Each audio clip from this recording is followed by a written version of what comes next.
যখন হবে তখন একসাথে আল্লাহর সৃষ্টি পুরাটা জমিন একসাথে ভূমিকম্প হবে, এবং সেটা কতক্ষণ থাকবে সেটা আল্লাহই জানে, সেটা আল্লাহই জানে। এরকম ভূমিকম্প হবে, আর সেই ভূমিকম্পটা হলো কিয়ামতের ভূমিকম্প। অর্থাৎ এই পৃথিবী ধ্বংস করার জন্য আল্লাহ তাআলা তার গোটা সৃষ্টি জগৎকে মউত দিবেন।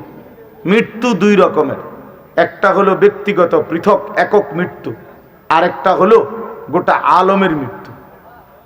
সবার যখন পৃথক মৃত্যু হয় তো এটারে বলে মউত, আর গোটা পৃথিবীর যখন আল্লাহর সৃষ্টি সবটার যখন একসাথে মৃত্যু হবে সেটারে কয় কিয়ামত। সেটাই কিয়ামত, ওইটাও একটা মৃত্যু।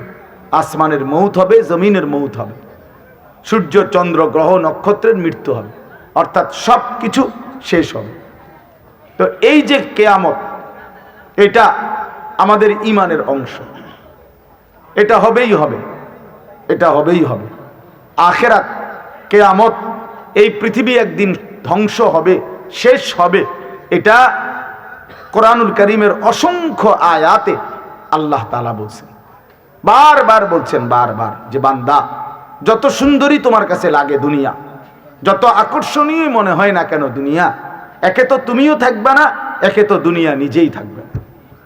দুটোটা মনে রাখবে, না তুমি থাকবে স্থায়ী, না দুনিয়া থাকবে স্থায়ী, কোনোটাই না। তুমিও মৃত্যুবরণ করবা, একদিন দুনিয়ারও মৃত্যু হয়ে যাবে, দুনিয়ারও মৃত্যু হয়ে যাবে। প্রতিটা মানুষকে মরতে হবে, এটা আমরা সবাই জানি। কুল্লু নাফসিন যায়িকাতুল মাউত, সমস্ত আত্মা, সমস্ত প্রাণ, আল্লাহ তাআলা বলেন মৃত্যুর স্বাদ গ্রহণ করবে, মৃত্যুর স্বাদ গ্রহণ করবে। কুল ইন্নাল মাউতাল্লাযী তাফিররুনা মিনহু ফাইন্নাহু মুলাকীকুম, আল্লাহ তাআলা বলেন, হে নবী আপনি বলে দেন, ও দুনিয়াবাসী, মৃত্যু থেকে তোমরা যেখানেই পলায়ন করো না কেন, মৃত্যু তোমাদের সাথে সেখানে গিয়েই নিজেই মোলাকাত করবে, সাক্ষাৎ করবে। তুমি ডাকতে হবে না, মৃত্যু নিজেই আসবে, মৃত্যু নিজেই আসবে। আইনামা তাকুনু ইউদরিকুমুল মাউতু ওয়ালাউ কুনতুম ফি বুরুজিম মুশাইয়াদা, আল্লাহ বলে তুমি যদি এমন একটা বিল্ডিং বানাও, ঘর বানাও, যে ঘরটা অনেক উঁচা, যে ঘরটার উপর দিয়া কেউ ভিতরে ঢুকতে পারবে না, যে ঘরটার মধ্যে একটা ছিদ্র নাই, একদম আটকানো, তো এরকম একটা ছিদ্রবিহীন সুউচ্চ ঘরও যদি তুমি বানিয়ে তার ভেতরেও তুমি আশ্রয় নাও, তো ইউদরিকুমুল মাউতু, মৃত্যু তোমার সেখানেই পৌঁছবে, তোমার সেখানেই পৌঁছবে। প্রিয় ভাই আমার, বন্ধু আমার, নওজোয়ান সাথীরা আমার, মৃত্যু এক অনিবার্য বাস্তবতা, চিরন্তন বাস্তবতা, এটা গ্রহণ করতেই হবে। হাসলেও মরতে হবে, কাঁদলেও মরতে হবে, সুখেও মরতে হবে, দুঃখেও মরতে হবে। রাজপ্রাসাদ আর অট্টালিকার মানুষটাও মরে যাবে, জীর্ণ কুটিরে যে লোক থাকে, হ্যাঁ, সেই লোকটাকেও মরতে হবে। জীবনে কোনোদিন দুঃখ দেখে নাই যে, সেও মরে যাবে। জীবনে কোনোদিন সুখ দেখে নাই যে, সেও মরে যাবে, সব মরে যাবে। এটাই সত্য, এটাই বাস্তবতা। অতএব মৃত্যু এক অনিবার্য বাস্তবতা, এটা গ্রহণ করতেই হবে। এটা যদি আমরা মনে রাখি তো আমাদের জীবন অনেক সুন্দর হইত, অনেক সুন্দর হইত। রাসূলুল্লাহ সাল্লাল্লাহু আলাইহি ওয়াসাল্লাম বলছেন, আকসিরু যিকরা হাদিমিল লাযযাত ইয়ানি আল মাউত, আল্লাহর নবী বলেন, আমার উম্মত তোমরা বেশি বেশি ওই জিনিসটা স্মরণ করো, যে জিনিস তোমাদের সমস্ত স্বাদ, আনন্দ, আহ্লাদ চিরতরে মিটাই দিবে, তোমারে চিরস্তব্ধ করে দিবে। জলজ্জান্ত মানুষটা আমাদের সামনে হাঁটতো, চলতো, উঠতো, বসতো, ঘুরতো, ফিরতো, হ্যাঁ, সেই মানুষটা মনে করেন আমার চোখের সামনে নাই, তার লাশ আমার সামনে, আহা সেই লোকটা স্তব্ধ।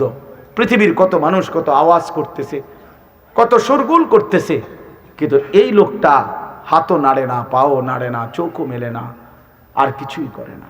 এ কি আশ্চর্য বিষয়! চোখের সামনের এই মানুষটা নাই, কি হলো তার? কে তারে থামাই দিল? কে তারে স্তব্ধ করে দিল? এ তো আমার মতো ঘুরতো, ফিরতো, হাঁটতো। আহ, আমার আব্বারে আমি কত দেখছি, একদিন আমার আব্বা চলে গেলেন। আমার দাদারে আমি কত দেখছি, আমার দাদা একদিন চলে গেলেন।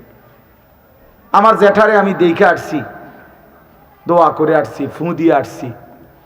1 সপ্তাহ পরে দাঁত জ্যাঠা ইন্তেকাল করলেন। আবার 1 সপ্তাহ পরে আমি গিয়া জ্যাঠার জানাজা পড়াইছি।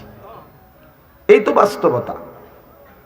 যুবক ভাই, তুমিও মনে রাখো, বয়স্ক বাবা আপনিও মনে রাখেন। হাসান বসরি রহমতুল্লাহ আলাই একজন বড় বুজুর্গ ছিলেন।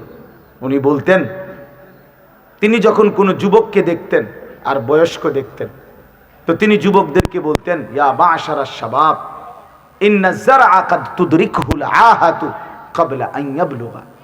তিনি উপদেশ দিতেন, হে যুবকগণ শোনো, সব ফুল, সব ফল, সব গাছ চারা পরিপক্ক পাকা পর্যন্ত পৌঁছায় না, তার আগেই অগণিত ফুল, অগণিত ফল, অগণিত চারা গাছ ঝরে যায়, ঝরে যায়।